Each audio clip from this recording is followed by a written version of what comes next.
అసలైన సిసలైన ఆట ఇగో ఇప్పుడు మొదలవుతుంది. 24 గంటలలో ఏం జరిగింది నిన్న 24 గంటలలో ఏం జరిగింది? డాట్స్ కనెక్ట్ చేసుకుంటారు అండి ఫ్రెండ్స్. డాట్స్. ఫస్ట్ ఎందుకు అటాక్ చేసింది అని మాట్లాడినా, సెకండ్ దుబాయ్ మీద ఎందుకు అటాక్ చేసింది ఇరాన్ అని చెప్పి మాట్లాడినా, తర్వాత అలా ఆయిల్ బేస్ల మీద ఎందుకు కొట్టుంది అని చెప్పి మాట్లాడుతున్నా. ఇప్పుడు ఏం చెప్తున్నా, అసలు 24 గంటలలో ఏం జరిగింది క్రొనాలజీ చూసుకుంటారండి. 24 గంటలలో క్రొనాలజీ మనం చూసుకుంటూ వస్తే, కమినీ చచ్చిపోయిన తర్వాత, చంపబడిన తర్వాత, మనోడు పోయిన తర్వాత, మన ఈయన పేరేంది, అల్ రెజా అరాఫీని సుప్రీం లీడర్ ఆఫ్ ఇరాన్గా డిక్లేర్ చేసిరు కమినీ తర్వాత. కమినీ చచ్చిపోయిన తర్వాత అల్ రెజా అరాఫీని ఒక ఇంటరిమ్ సుప్రీం లీడర్ లెక్క అనౌన్స్ చేసే ప్రయత్నం చేసిండ్రు. చెయ్యంగానే ఏమైంది అంటే, జర్రగా ఇది పార్క్ చేసి పెట్టుకోండి ఒక 2 సెకండ్ల కోసం అంతే. జర్రగా ఇది ఈయనని లీడర్ చేసిండ్రు. నెక్స్ట్ ఏమైంది గిరీష్ అని చెప్పి మాట్లాడంగానే, అనగానే దుబాయ్ ఏమన్నది తెలుసా, సౌదీ అఫీషియల్స్ ఏమన్నది తెలుసా, అమెరికా మమ్మల్ని ఎడార్లో వదిలిపెట్టి వచ్చేసింది, మమ్మల్ని ఎడార్లో చేసింది, మాకు అసలు అర్థమైతలేదు, ఇజ్రాయెల్ మతలబుల కోసము మా మీద పెత్తనం చేస్తుందా అని చెప్పి మాట్లాడుతుంది. అమెరికా అఫీషియల్ కన్ఫర్మేషన్ ఇచ్చింది. 3 సైనికులు మా వాళ్ళు ఈ యుద్ధంలో వీరగతి పొందినరు, 5 మందికి చాలా తీవ్రమైన గాయాలు జరిగినాయి అని చెప్పి చెప్తున్నారు. ఇప్పుడు అసలైన సిసలైన ఆట మొదలవుతుంది. ఏంది తెలుసా, 24 గంటలలో ఏం జరిగింది అని అంటే, ఇరాన్ తన కమాండోస్కి క్లియర్ కట్గా చెప్పేసింది, డీసెంట్రలైజ్డ్ పవర్స్ ఇచ్చేసింది. ఏమన్నా చేయరు, పేల్చి పడేయరు, ఏమన్నా చేయండి. మొసాక్ డిఫెన్స్ అని అంటాం, డీసెంట్రలైజ్డ్ మొసాక్ డిఫెన్స్. వాళ్ళకు అథారిటీ ఇచ్చేసింది, ఏమన్నా చేయండి అని చెప్పి అథారిటీ ఇచ్చింది. ఆ అథారిటీ ఇయ్యంగానే ఇజ్రాయెల్ కూడా ఒక కథనం పెట్టింది. ఏందని అంటే, అచ్చా మీరు ఏమేమి చేస్తున్నారో నాకు తెలియదు ఇరాన్లా, కాకపోతే నేను ఇంతమందిని టకా టకా టకా టకా టకా టకా లేపి పెట్టేసినారా మీకు గుర్తుందా? ఫ్యూచర్ వార్ ఏదైతే ఉంటుందో చూడు, మళ్ళా ఒకసారి ఎట్టి పరిస్థితులలో కూడా ఈ టెర్రర్ యాక్సిస్, తీవ్రవాదం యొక్క యాక్సిస్ ఉంటుంది చూడు, దాన్ని నడిబొడ్డు నుంచి చీల్చేసినాము అని చెప్పి ఇజ్రాయెల్ ఒక మెసేజ్ ఇచ్చింది. ఎవరికి? ఇరాన్కి ఒక మెసేజ్ ఇచ్చింది. ఇరాన్కి ఒక మెసేజ్ ఇవ్వగానే మళ్ళీ ఏమైంది 24 గంటలలో అని అనగానే, ఒక హై ర్యాంకింగ్ కమీనీ అని ఒక సుప్రీం లీడర్ చచ్చిపోయిన తర్వాత ఇజ్రాయెల్, నిజంగా చెప్తే ఇజ్రాయెల్ ఎలిమినేట్ చేసిందని చెప్తా. ఇంత ఇంటెల్ ఎవరి దగ్గర లేదు ప్రపంచంలో ఎవరి దగ్గర నన్ను ఉన్నది అని అంటే అది ఇజ్రాయెల్ దగ్గర ఉన్నది. ఎవరెవరిని లేపేసిర్రు ఇప్పటిదాకా ఇజ్రాయెల్ వాళ్ళు? కమీనీని ఎట్లనో లేపినరు. మోజ్తబా కమీనీ ఇప్పటిదాకా నేను నిన్ననే చెప్పిన, అయితే మోజ్తబా కమీనీ అవుతాడేమో మళ్ళీ సుప్రీం లీడర్, ఎందుకంటే మొత్తం కమీనీకి ఆయననే చేదోడు వాదోడు ఉండే, మొత్తం స్ట్రాటజీ ఆయననే చేస్తుండే అని అన్నారు. మన ఆలోచన వచ్చిందో లేదో ఆచరణకు దిగిపోయిర్రు, లేపేసిర్రు, కమీనీ ఎంబడే లేపేసిర్రు. ఇవి ఉండదు రే, ఎందుకంటే ఫస్ట్ కిందికి లేపుకుంటూ వచ్చినాం, ఇప్పుడు మీ మీది లైన్లు లేపుతున్నాం. స్ట్రాటజీ చూడుర్రి. దాని తర్వాత Mohammad Pakpour, commander of IRGC ground forces ఎవరు ఉన్నారో, బహత్తర్ హూర్ ముబారక్ అని చెప్పేసారు. దాని తర్వాత Aziz, Iranian defence minister, former air force చీఫ్ని కూడా బహత్తర్ హూర్ ముబారక్ అని చెప్పేసారు.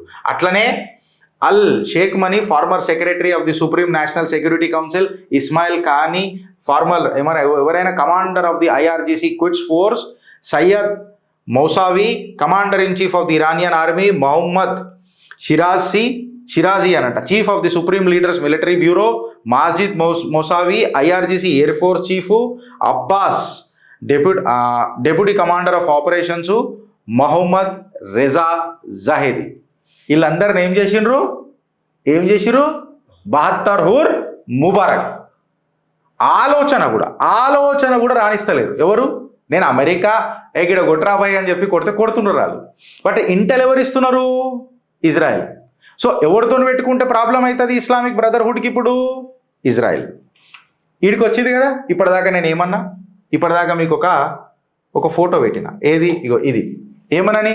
Iran's newly appointed Iranian supreme leader Ayatollah Ali Reza Arafi, ఈయనని సుప్రీం లీడర్, ఇంట్రీమ్ సుప్రీం లీడర్లుగా ఇరాన్ ప్రపోజ్ చేసింది అని చెప్పిన. ప్రపోజ్ చేసిందో లేదో కానీ ఈ సుప్రీం లీడర్ అయాతొలా అరాఫీ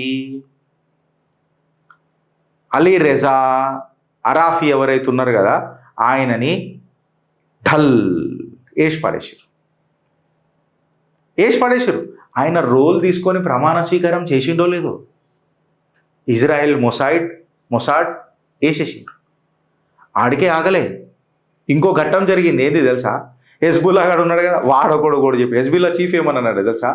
ఇరాన్ని ఇక చూపుతా, నేను తొడగొడుతున్నా, కంటి కత్తుల కట్టలు మిజైళ్లతో కాదు, గుర్రం ఎక్కువస్తున్నా నేను అన్నారంటే అచ్చా ఐసాక్యా వేసి పడేసిరబ్బా. హెజ్బుల్లా చీఫ్ని కూడా స్టేట్మెంట్ ఇస్తే వేసి పడేసిర్రు. అంటే ఇవాళ వీళ్ళు మాట్లాడినా భయపడుతున్నారు, ఏరగాలన్నా భయపడుతున్నారు. ఎందుకంటే సండాస్లలో కూడా వెనకడికి బాంబులు పెట్టిరు. మీకు గుర్తుందా? వీళ్ళు పేజర్లు వాడితే కూడా పేజర్లలో కూడా బాంబులు పెట్టి చంపిరు వీళ్ళని, హమాస్ని వెనకటికి చూసినాం కదా మనం తర్వాత. అంటే ఇజ్రాయెల్తో పెట్టుకోవడం అనేది ఇంగ్లంతో గోక్కునుడా కాదా? అరే జస్ట్ రోళ్ళకి ఎంటర్ అయ్యిండు అని అనగా లేపటి తోపిరు. స్టేట్మెంట్ ఇచ్చిండు హెజ్బుల్లా చీఫ్, ఖతం దించేసిరు ఘాతక్క.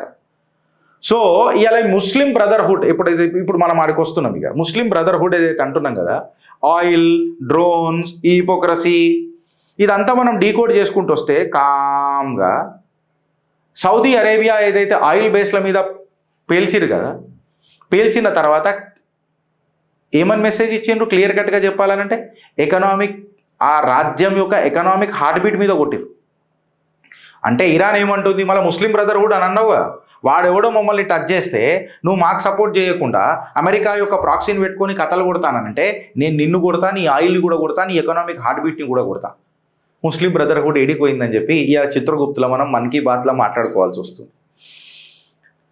ఇవాళ సౌదీ ఏమని అడుగుతుంది అమెరికాతో, డిప్లొమసీ ఎడిపోయింది, నువ్వు నన్ను మొత్తం ఎడార్లో ఇడిచిపెట్టినవు అని అంటున్నాడు.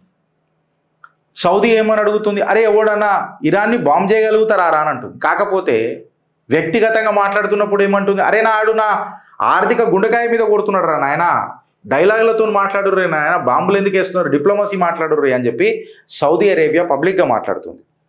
కాకపోతే అమెరికాకి ఏం సూచిస్తుంది, నన్ను నువ్వు ఎడార్లు ఇడిచిపెట్టినవనని, నువ్వు ఇరాన్ని కొట్టు అని చెప్పి క్లియర్ కట్గా చెప్తుంది. ఈడ ఇస్లామిక్ బ్రదర్హుడ్ మీకు ఏమైనా కనబడ్డదా? ఇస్లామిక్ యూనిటీ మీకు ఏమైనా కనబడ్డదా? ఇన్ఫ్యాక్ట్ నిజంగా చెప్పాలంటే జియో పొలిటికల్లో జోగర్లు అయిపోయారు వీళ్ళంతా. ఒక ఆయిల్ కోసము, చిప్పుల కోసము పుచ్చలు వలగొట్టుకుంటున్నారు. వాస్తవమా కాదా అని చెప్పింది మీరు కమెంట్ రూపంలో నాకు చెప్పండి. Gautam Model School, Sun City branch, admissions are open for 2026. No admission fee, free school uniform and also bus transportation available for nursery to 10th class. Hurry up. Address, Sun City branch opposite Kasturba Trust. Limited seats. Contact us now 8121573123 and 8977113123.